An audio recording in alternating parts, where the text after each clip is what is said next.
শ্রীলঙ্কার বিরুদ্ধে টেস্ট সিরিজের স্কোর থেকে বুমরা বাদ পড়ে গেল। ইনজুরির কারণে বুমরা টেস্ট সিরিজ থেকে বাদ পড়ে গেল।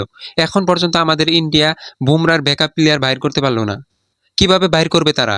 তারা খালি হার্ষিত রানা এবং প্রাসিদ কৃষ্ণাকে স্কোয়াডে রাখবে। কিভাবে বুমরার ব্যাকআপ বাইরেবে? তারা হার্ষিত রানা এবং প্রাসিদ কৃষ্ণাকে চান্স দেবে, যারা নাকি আওরা বলার, যারা নাকি ওডিআর মতন রান দেয় টেস্টে, তাদের মতন প্লেয়ার টেস্টে চান্স দেয়। ডোমেস্টিকে যারা ভালো খেলায় তাদেরকে চান্স দাও না।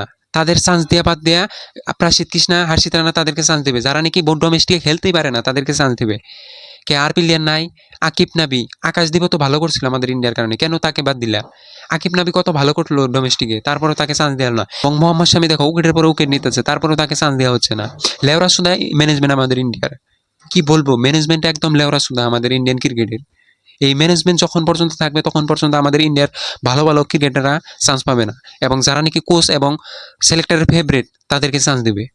সারফরাজ খান কি করছিল? সারফরাজ খানকে তো ডোমেস্টিকের বস বলা হয়, তারপরেও তাকে চান্স দেওয়া হয় নাই। তার বিপরীতে সাই সুদর্শনকে তোমরা চান্স দিছো। সাই সুদর্শন ডোমেস্টিকে কি করছে?